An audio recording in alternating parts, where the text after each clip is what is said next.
आज का जो तो ये तुम ऐसे करके भेजोगी? मैं बता तो दूं कम से कम। करो करो। बता आज का जो इंटरव्यू है सुमित्रा महाजन ताई के साथ में है, जो कि लोकसभा अध्यक्ष है और बाकी सभी लोग जानते ही हैं मैम को। मुझे अलग से कुछ पहचान बताने की ज़रूरत नहीं है। तो ये जो है इंटरव्यू, ये एक मैगज़ीन के लिए है, जो कि पेरेंट्स से रिलेटेड मैगज़ीन है, महिलाओं से रिलेटेड मैगज़ीन है। उसके लिए मैं इंटरव्यू रिकॉर्ड कर रही हूँ मैम के साथ में, और काफ़ी सारी चीज़ें हमको जानने को मिलेगी इस इंटरव्यू में। और तो चलिए स्टार्ट करते हैं। पहले तो ये मैगजीन में छपेगा या वीडियो दिखाना है? What type of magazine it is? Magazine छपेगी। छपेगा ना? हाँ। तो वीडियो दिखाना नहीं। मैं अपनी तरफ से करो, हाँ करो। वो कर रही हूँ बस। Yes you can. ठीक है मैम, तो जैसे आपका है कि आपने राजनीति में काफ़ी आपका रहा है, सभी आपको एज अ राजनीतिक से ही जानते हैं। तो क्या हम आपकी जो राजनीतिक जो यात्रा है उसके बारे में आप बता सकते हैं कि आपने कहाँ से शुरुआत करी, आपको इंस्पिरेशन कहाँ से मिली कि मुझे राजनीति में आना है? पहली बात तो राजनीति में आना ऐसा मेरा कोई कभी उद्देश्य नहीं रहा। मैं शुरू से ही राष्ट्र सेविका समिति की कार्यकर्ता रही और काम करती थी। विवाह के पहले तो मेरा जीवन थोड़ा कठिन, कहो तो कठिन था, कहो तो अच्छा भी था। मेरी माताजी की बहुत जल्दी डेथ हो गई और मेरे पिताजी भी, जब मैं 15-16 साल की थी तो पिताजी की मृत्यु हो गई। फिर हम भाई के यहाँ, चाचा के यहाँ, ऐसे हम सब भाई बहन बड़े हो गए। शादी के बाद मैं यहाँ पर आई, विवाह के बाद इंदौर आई। इंदौर में मुझे वास्तव में एक बहुत स्वस्थ परिवार, मेरे घर में देवर थे और सास ससुर वगैरह सब थे। मेरे हस्बैंड जो थे वो वकील थे। तो यहाँ पर बहुत अच्छे से मेरे समय था। मैंने पूरा एजुकेशन भी जो आधा रहा था शादी के पहले, वो यहाँ आके धीरे धीरे पूरा किया। यानी मेरे सास ससुर ने मेरा बहुत साथ दिया और उन्होंने कहा तो कॉलेज में जाके एजुकेशन पूरा करो। तो मैं MA LLB सब मैंने शादी के बाद पूरा किया। ये मैं इसलिए कहना चाहूँगी। तो मेरा शिक्षा के इसमें मेरा चल रहा था आगे। और मैंने कहा, जैसे मैं राष्ट्र सेविका समिति में जाती थी, शुरू से थोड़ा मुझे काम करने में इंटरेस्ट था, सामाजिक काम में इंटरेस्ट था। फिर वहाँ मैं जाती थी समिति में। फिर मैं सासू जी के साथ, जैसे भगिनी मंडल, महिला मंडल चलते हैं ना, उसमें जाती थी। वहाँ सासू जी के साथ वहाँ के कुछ कार्यक्रमों में हिस्सा लेती थी। और धीरे धीरे मेरा सामाजिक दायरा बढ़ता चला गया। जैसे मंडलों के आपस के कंपटीशन होती है, महिला मंडलों की, तो उसमें मैं हिस्सा लेने लगी। वक्तृत्व स्पर्धा हो गई हो, तो ऐसे होते होते मेरा सामाजिक ये शुरू हो गया काम। और राष्ट्र सेविका समिति से हम लोग जब कई सारे काम करते थे, उसमें मैं भी काम करने लगी। और वो काम करते हुए भी धीरे धीरे मैं रामायण पे प्रवचन करने लगी। अच्छा। तो सामाजिक जीवन में काम करती थी सबसे ज़्यादा। जैसे जीजा माता की 200वीं पुण्यतिथि हमने बहुत अच्छे से यहाँ पर करी, सभी सामाजिक संगठनों को साथ लेके। अहिल्याबाई के लिए मैं हमेशा अहिल्याबाई की पुण्यतिथि कार्यक्रम में जाती थी। ऐसे सार्वजनिक काम होते होते 75 में, यानी राजनीति की समझ तो थी शुरू से, क्योंकि समिति में जाने से संघ के लोगों के संदर्भ के कारण राजनीति मालूम तो थी, मगर मैं नहीं काम करती थी। और 65 में मेरे विवाह मेरा हुआ।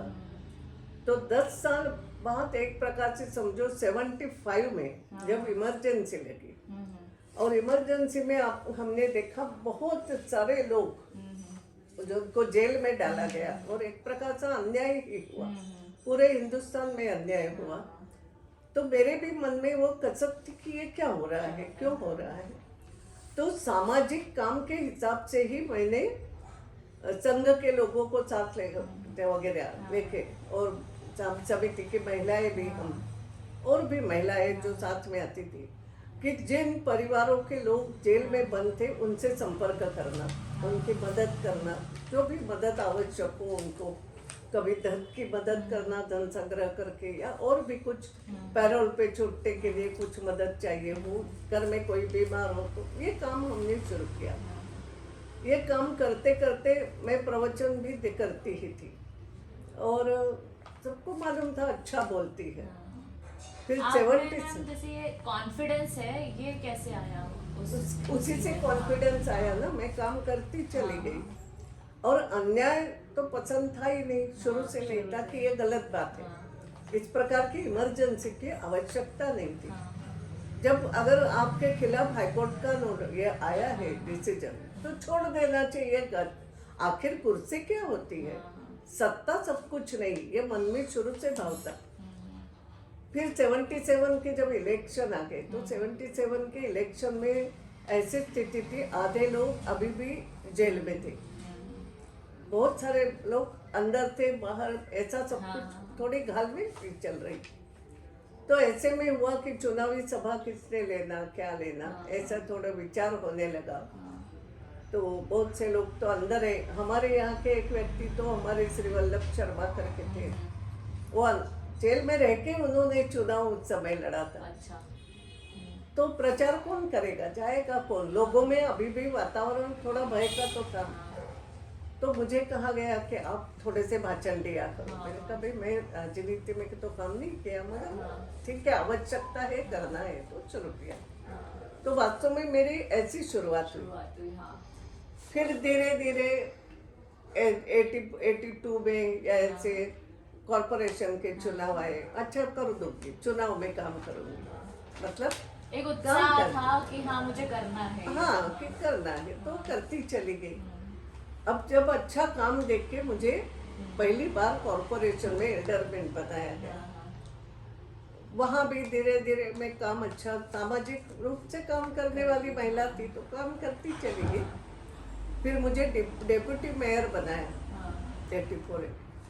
और मालूम नहीं, फिर धीरे धीरे जब ज़्यादा से ज़्यादा काम करने लगी तो कहीं ना कहीं ये हुआ कि विधानसभा लड़ानी चाहिए आपको। विधानसभा कठिन थी उस समय, तो जनसंघ तो कभी जीता ही नहीं था, बहुत कम जीतता था, जीता नहीं था। यानी भारतीय जनता पार्टी, तब तक जनता पार्टी भी थी, मगर 85 में भारतीय जनता पार्टी बन गई थी तब। तो हमारे कॉरपोरेशन हमारी बन गई थी बाहर। मैं 85 में मैं डेप्यूटी मेयर भी थी 84 में तब। और तब ये बात आई विधानसभा लड़ना चाहिए। यहाँ के क्षेत्र क्रमांक 3 की विधानसभा थी, वो भी हम जीतते नहीं थे बहुत। तो एक चैलेंज था। तो हमने मालूम था हारना तो है, अच्छा जी देख लेते, प्रयास करते। मगर वो इतना अच्छे तरीके से चुनाव हुआ। चुनाव तो मैं हार गई, मगर इतने थोड़े वोट से हार गई कि मैं हारने के बाद भी एक प्रकार से स्थापित हो गई, ऐसा कह सकते। नाम आपका हो गया कि हाँ क्या, जान पहचान हो गई कि ये कोई है, केवल जान पहचान नहीं, ये लड़वैया है, ये समर्थता से काम करती है, ऐसा ही भाव जो हो गया। ऐसा मुझे लगता है कि मेरा हारना ये मेरे व्यक्तित्व निखारने के काम आया। और सबको लगा नहीं ये अच्छा काम कर सकती है, ये अच्छे टक्कर दे सकती है। तो 89 में मुझे लोकसभा का टिकट मैंने कभी मांगा नहीं था। मैं पॉलिटिक्स में काम तो करती थी, क्योंकि धीरे धीरे आ गई। तो वैसे मेरे घर में कोई पॉलिटिकल नहीं था, कोई नहीं, कोई नो बैकग्राउंड। संघ की बैकग्राउंड मैके की थी, यहाँ की भी नहीं थी, मगर विरोध नहीं था कुछ, लेकिन बैकग्राउंड नहीं थी। और घर संभाल के मैं करती थी, क्योंकि बच्चे भी तब तक बड़े हो गए थे मेरे। तो मेरे पहला चुनाव जब मैंने 85 में लड़ा था, 84-85 का विधानसभा का, तो उस समय भी समझो कि मेरा बड़ा वाला बेटा था, वो तब तक 13-14 साल का हो गया था, क्योंकि 66 का उसका जन्म है और छोटे वाले का 71 का। तो दोनों वैसे समझदार हो गए थे वो तब तक उस टाइम पे। हाँ। तो 89 में फिर मैंने पहला लोकसभा का चुनाव और जीत गई। अच्छा। क्योंकि मैंने कहा ना, वो जो 84 में और एक तो as a deputy mayor, as a corporator जो काम किया था, मेरे काम के जुनून तो मुझे शुरू से है, समझो। मैंने अपेक्षा कभी कुछ नहीं करी, मिलता गया। तो हो सकता है इस जुनून के कारण भी मिला हो। तो 89 में पहला लोकसभा का चुनाव लड़ा और फिर देखते ही चली गई। उसके बाद कभी ऐसा नहीं हुआ कि मुझे हर का पीछे, मूवी हाँ, पीछे मुड़ के ना देखना पड़ा। आपको ये जो आपका करियर था या आपकी जो राजनीतिक का करियर था, इसमें आपको क्या क्या चुनौतियां का सामना करना पड़ा एज अ फैमिली या सोसाइटी? जो ऐसे चुनौतियां का बहुत सी बार हम महिलाओं को बहुत ऐसे सामना करना पड़ता है, तो ऐसे आपको किस टाइप की चुनौतियों का सामना करना पड़ा? महिलाओं के दृष्टि से हाँ, मेरा या एज अ पेरेंट्स, या पेरेंट्स की दृष्टि से कि एज अ पेरेंट आपको। आप एकदम आगे के प्रश्न पे आई, बीच के प्रश्न खा गई। वो कवर हो गए थे मैम जो आप बोल रहे थे, इसीलिए हो गए थे कवर। हाँ, इसीलिए। ठीक है, आप जैसा सोचोगे। महिलाओं की दृष्टि से मैं कहना चाहूंगी कि कई बार ये प्रश्न आते हैं। मेरा इतना ही कहना है, महिला और पुरुष ये कोई दो अलग चीज, अलग तो जो है सो है, मगर है तो दोनों मनुष्य ना। जो भगवान ने मनुष्य करके जो जो गुण दिए हैं वो दोनों के दिए हैं। केवल इसमें उतना होता है कि महिलाओं में वो मातृत्व का गुण, पुरुषों में भी मातृत्व रहता है, मैं तो इस मत की, लेकिन महिलाओं में वो ज्यादा विकसित होता है काम कर।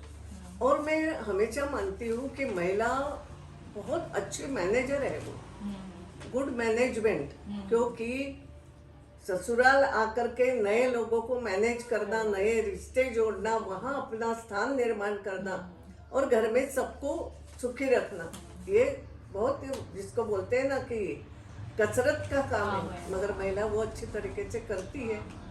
जो करती है इसका मतलब उसमें क्षमता है, बस ये क्षमता का उसको आभास कराना आवश्यक है।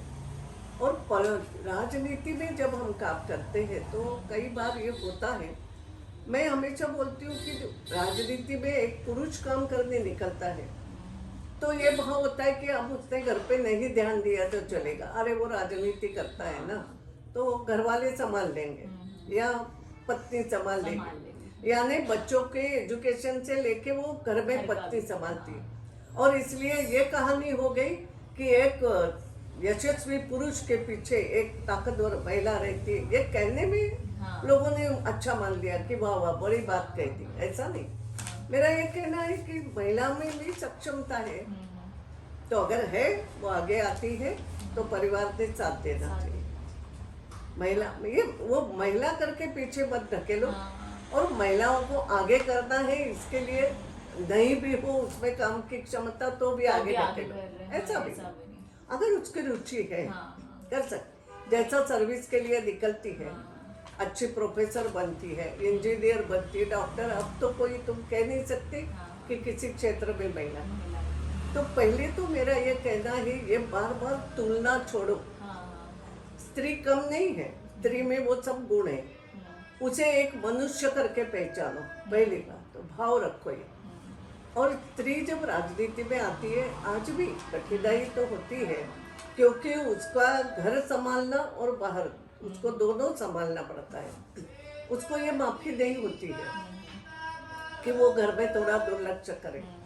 कहाँ घर के लोग समझदार हो तो मदद करते हैं, जैसे मैंने भी वो संभाला, मैंने घर भी संभाला बाहर भी नहीं, क्योंकि मेरी सासू जी एक वो समझदार थी, वो बोलती थी जा तू, मैं घर में देखती हूँ।